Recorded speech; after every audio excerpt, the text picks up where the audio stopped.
Ladies and gentlemen, it is my pleasure on this episode of Fighters, Coaches, and Fathers to introduce you to Meego Yassin. Meego, how are you today? I'm good. Hey, Jeff. Thank you for having me. Yeah, no, I'm happy to have you here. And I was going through preparing for the interview, and just so everybody knows, Migos is a coach of mine here in Vancouver, British Columbia. He's one of my favorite guys, and Thanks. very well educated, out from Cambridge and University of Baghdad. Has a new little girl named Eden, and does some great work at Eastside boxing. But Migo, talk to me a little bit about sort of your growing up, where you did, and your parents and their journeys just before and when you were first born. I was born in Iraq, in Baghdad. My dad was a politician. He was in the government at that time, and I was born in 1977. In '79, I'm just gonna get right into it. In '79, when Saddam first came to power, he accused 52 of his closest people around him that they're conspiring against him. So he put them to jail, like in jail, and some of them got well, I mean, yeah, so 52 of them, sorry. So, and my dad was one of them, and my uncle, my aunt's husband was one of them too. So he was in jail for, my dad was in jail for about 3 years. We don't know if he's alive or dead. And so at that time, so it's not that like I remember much of it. I remember the day that he left, but I remember, or the day he came back. But I remember that I remember my mom taking care of us for the most part. And I was when he was in jail, I was 2. That was in not 79, and when he left, I was 5, about 6, 5, yeah.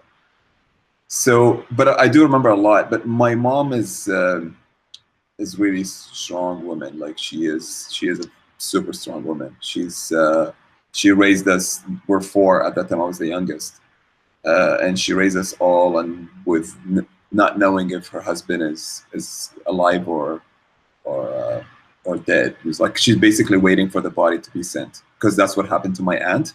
They sent the body all of a sudden. Yeah. So, but then yeah, they the day off, and it was and we still celebrate it as my dad's birthday. Actually, it's on Valentine's Day. It's not his real birthday, but it's the day he got released. So we celebrate it as his birthday. So yeah, they all of a sudden the same day they were like, okay, he's free. We're gonna send him home. Yeah. Wow. Yeah. So I remember my mom is well, she is still, she's a rock. She's still strong, and my dad, took him a while after that to get back. So yeah, I grew up around that, and I grew up like, I grew up in Iraq, so it's not easy. It's like it's for a kid that, and at that time we moved into a new neighborhood. Everybody used to call me the son of the minister, because my dad was on a level of a minister, and but at the same time, like, people kind of scared talking to me because they don't know the real story, what my dad did. They don't know if it's real, if he conspired or not. They don't know, like it's a lot of emotions. So This is like elementary school and high school kind of time. Yeah. Until we left in '91, it was kind of like hard, because people are still confused. Yeah. At what point did you start getting into fighting or martial arts?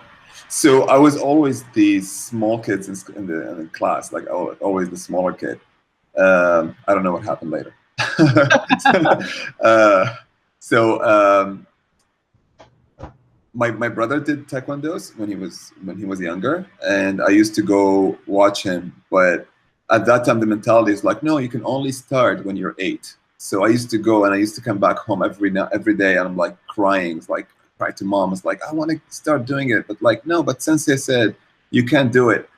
And then I remember on my birthday, when I was 8, when I became 8, I was like, okay, today I'm gonna go to do Taekwondo, and I actually registered on my birthday when I turned 8, and yeah, I started doing it.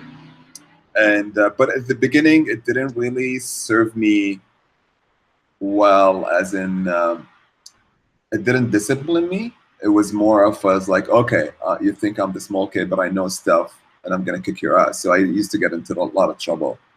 Um, I mean, yeah, and just I was again like moving, and we left after the war and stuff like that. So moving to different countries, we lived in Jordan for a little bit. Same idea, like new country, kind of like they speak Arabic, different accent, but it's like kind of like everybody knows that I'm the outsider. So same thing. I was like, I couldn't feel that I fit in, and being a teenager, you'll just pick up fights, right? Yeah. Yeah, and it was like that until I was 17. So, and you moved from where to where? From Baghdad after the war in 91, Yeah, we moved to Jordan. to Jordan. Yeah, we settled in Jordan after that. Yeah. And then at 17, I remember we were sparring at Ritchie at Infighting. He was a personal trainer there, and I was always, I always loved your level of control, because you're always really, really good to your students, and then your speed and the way you're bouncing around. Because I did Taekwondo as a kid too. I was like, oh, I didn't expect Meego to be able to. But there's a story around that too. You did, didn't you? Weren't you on the Jordanian national team? Yeah, so that's funny, because so when I left Iraq, they call it the boom. There's a level, I don't know if they're still doing it in Taekwondo, but there was a level before 16.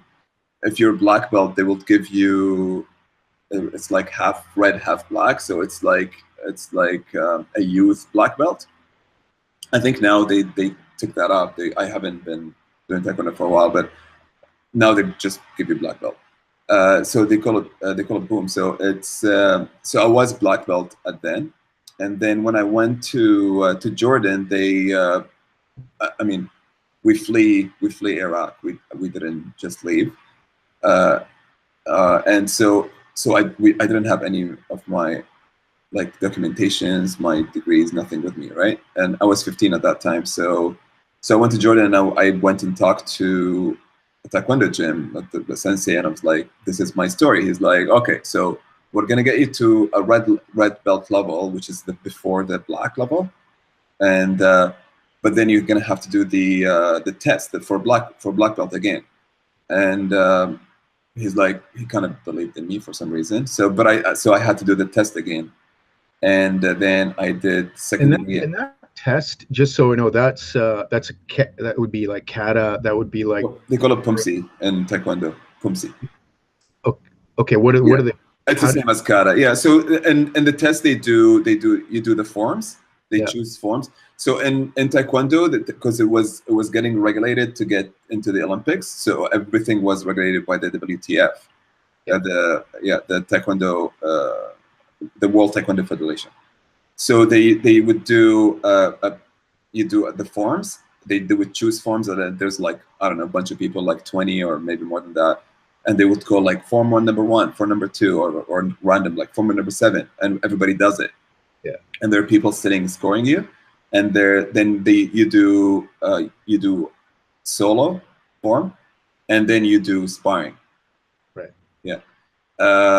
So yeah, that was a test, and then they score you. And actually, in the score, they tell you which one, like you would actually get first or second or third, like even with like you're competing with other people, and that's how they used to do it in Jordan.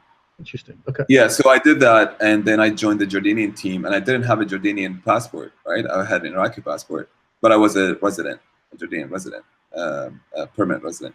So they kind of let it fly. So I fought for the Jordanian team for about 5 years, and I won the the Arab Open, or the Jordanian National Arab Open, and I won the Asian Open, and I won 4 youth worlds, and then I won the 3 worlds after, like the adults, and then in the 4th one I had to fight a Jordanian guy, and that's when the shit hit the fan. And because I won and it was world, so they were like, okay, we need to kick this guy out because he's not a Jordanian. Wow. And so that sounds like you're on your path to the Olympics. I was. That was my dream, but it was the Olympics came after my time, kind of thing. Yeah. With the WTF and all that. That's interesting. Yeah. Man. So that's it. I love that. So growing up sort of with a difficult upbringing, then finding fighting. What started to drive you towards? It seems to me, because you're a really disciplined guy now. You're not a crazy fighter guy that's looking to do that, and I really respect that in people. I mean, usually that means that they've probably made some mistakes in the past that have made them you have to. Yeah, but what brought you to mixed martial arts and Brazilian Jiu-Jitsu and I guess to Canada after that? That's another story. You ready for it? Yeah. So without details, I lived in Dubai before I moved to Canada 9 years ago, and I lived in Dubai for 10 years. And I was working there, and I still trained. A lot of people. I did kickboxing and I did Muay Thai there. A lot of people were trying to. Well, not a lot. Like there were only 2 guys with me at work. They're doing Brazilian Jiu-Jitsu, and it was kind of new back then. It wasn't like, I'm talking in like 2000, right? In the Middle East, it wasn't really like that much. It wasn't that exposed, and like now, everybody knows it. I know we had the Abu Dhabi, but I don't know. We didn't know about it, although I lived there, right? Yeah. But I didn't really like the 2 guys that they told me about. I was like, oh yeah, whatever. You guys are a bunch of douchebags. I'm not gonna go train with you. But I should have just given it a try, right? But I think part of it is the ego, right? Didn't take me there. I should have done that. But so I moved there. I had trouble with some people, and it's all about. It's long story. It's like people. I got into trouble. It wasn't my fault. It was something because because I was brought Muslim, and I had my girlfriend at the time. She was Catholic, so Wow. So yeah, so things happened, and It's not allowed, right? well, it is, but up till because at the time I just really wanted to, like young and crazy, so I just really wanted to get married. So I was like, no, I'll convert, and that's a big thing. So people heard about it and they didn't like it, so they started, like sending me, leaving letters on my car and like graffiti and like Really? and stuff like that. Yeah, until someone actually threatened to kill me, and it was really serious. So I came to Canada to just like kind of check things out, and I came as a visit and check things out and just kind of see if I can move in here before I settle everything, because I have a house, I have cars in Dubai, and I have my job, right? Mhm. But then when I got here, I was on a visit visa. I got laid off from work, and it was all with the same subject.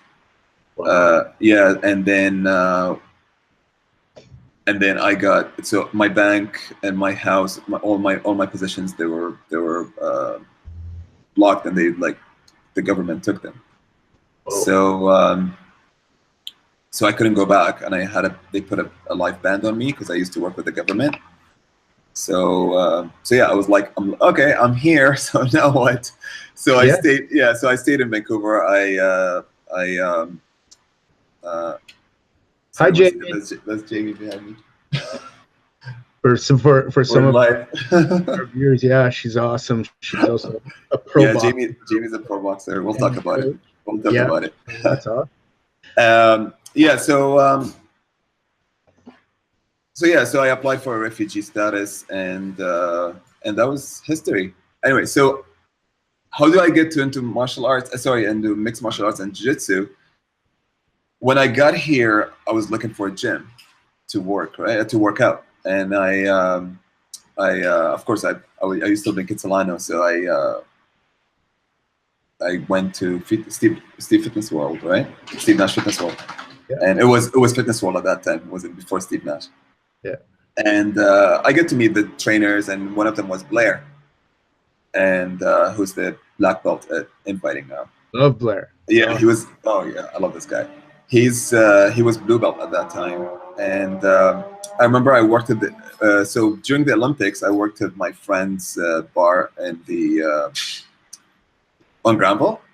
I used to work at the door, and Blair and those guys from all the trainers, Mark and all these guys, we used to come and walk by, like, and I let them in, right? And like, and my roommate was a bartender, so we just give them drinks, and so we became friends. Like, free beer, they're your friends, right? If you give them free beer, they become your best friends. So anyway, so we kept we started watching UFC fights and stuff like that, and Blair was like, "How was your ground game?" I was like, "It's pretty shitty. I don't have much. I know some basic throws because I did Hapkido, but like my ground game is nothing." He's like, "Okay, what about you come in and try it because I did jiu-jitsu." I'm like, "Oh, interesting." So and after that, I started working at Fitness World to teach martial arts, right? So I used to teach Kung Fu and like martial arts, boxing and kickboxing and stuff like that. But then I became a personal trainer there. So I went to Infighting and I met Ritchie, and I tried the 1 month free, and he used to give that, and yeah, that was that, and then until now, I'm still training with him 3 times a week, at least. Yeah, no, that's awesome, and I love Infighting. I love Richie Yip and the whole team over there, and so how he sees it, and it's good for guys like, it's good for everybody, but it's also good for guys like me who are kind of way past the age of competing, but really sort of keep stuff fresh. I know I haven't trained in a while, but absolutely feel he's kind of like. He kind of sometimes brings that philosophy of Bruce Lee, like the way that he's very affected by Bruce Lee, for sure. Oh, he did Jeet Kune Do, right? So he's affected by Bruce Lee. Yeah. Yeah, it's cool. Yeah. Cool. So let's talk a little bit about, now we know where you are. We've gone through sort of the past and the present to where you are, but you're also doing some really interesting things at Eastside Boxing. Mm-hmm. Talk to me a little bit. Yeah, so Eastside Boxing is a nonprofit gym. Yeah, it's run by board of directors, and of course there's the head coach who started the whole show, Dave Shook, and one of the board directors is Jamie, my wife, and so Eastside Boxing is we have 2 main programs that runs at the gym. Is the youth at risk and the battered women. So youth at risk is we get kids from foster homes, and we just give them a venue to train, to have, like, we give them meals, snacks. Sometimes we give them chores around the gym, and we actually pay them for it, like cleanup and stuff like that, or like work on the reception, and we give them sometimes counseling, life counseling. Sometimes we do seminars like about training, about dieting. We just keep them busy, kind of thing, and like find a lot of them actually becomes they either become boxers and fighters, or they become coaches, and that's the biggest program. And then the other one is Battered Women, which is with women have been either abused or been like went through like tough upbringing, and we with them we do same thing. We teach them boxing. We do self-defense classes, and I teach those, and they're all free. We don't charge them anything. Yeah. I love the idea of helping youth at risk. I love the idea of helping women, empowering women to get power back in their lives when something like that has happened.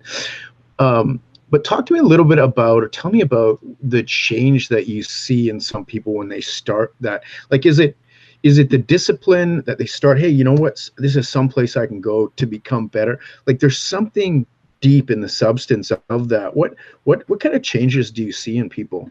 You know what? It's I see it in kids mostly. It's I think it's the confidence, because like when you're in school, right? Like and I would say that, like, the reason why I used to start fights because I wasn't confident enough with myself, right? But when I matured and I became confident with myself, I stopped doing it, right? Like, I don't remember the last time I did a fight, right? And it was like I said, when I was 17, right? So it's building that confidence. It's knowing that there are people that actually care about you, that are around you, and the other thing is, like, the routine, getting tired, like for kids, right? Like getting tired and, like, just go do this boxing. And a lot of people, which is funny because combat sport, it just does something that it just, I don't know what it is. It just if you do it for long enough, you have to love it. I think it's addictive, right? Everybody likes to punch it, right? That's true. There is there's a part of therapy that happens. It is very therapeutical. Yeah, it's very, very therapeutical. And you see that in kids. You see them, they come in the beginnings like, oh yeah, I don't know how to do that, especially teenagers, right? And then they start doing it even in one class, like they start getting tired. It's kind of humbling too, right? It's but then they keep coming, and they get better, and they see, like, the friends there and everything, and everybody loves them and all the attention on them, right? Like, so it does change them. I mean, I'm not saying we are 100%.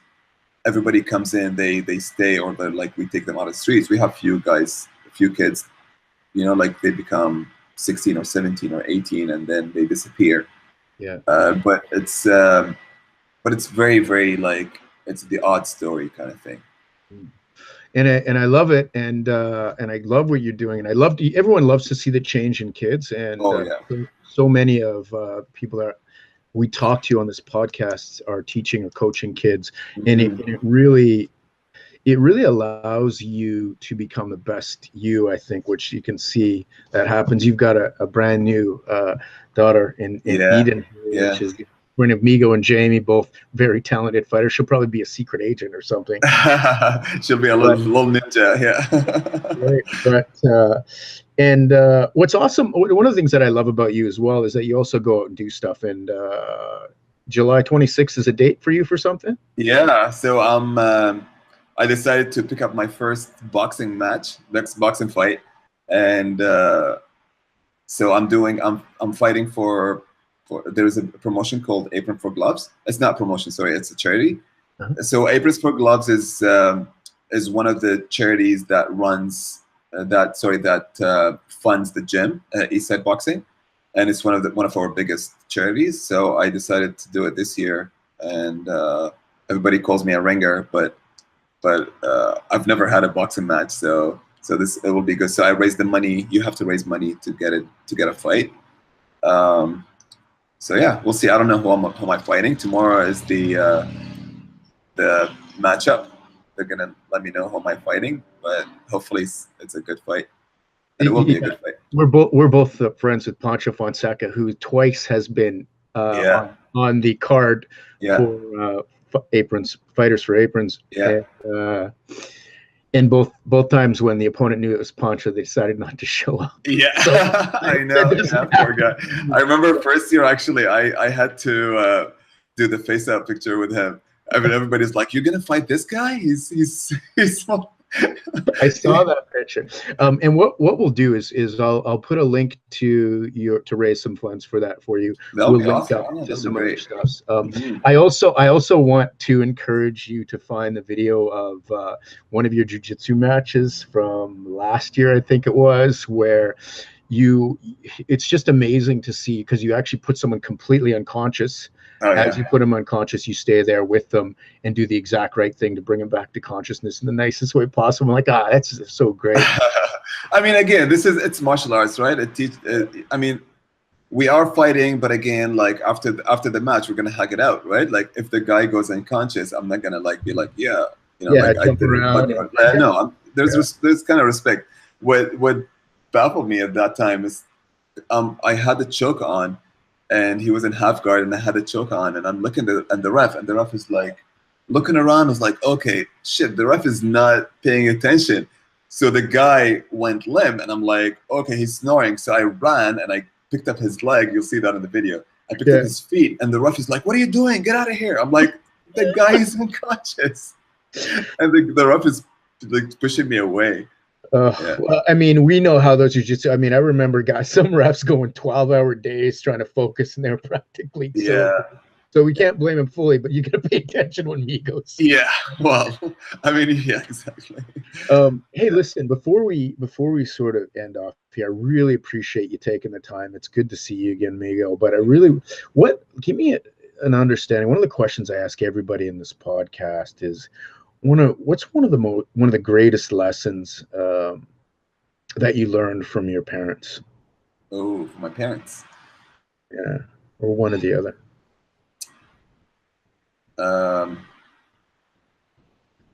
Yeah, it's interesting because I have traits from my dad and from my mom. I'm the like the, what do you call it, the perfect combination? no, it's not perfect. Like I am strong, but at the same time I'm very emotional, and I don't know if that makes sense. Yeah. My dad is very emotional. My mom is super strong, and she's a rock.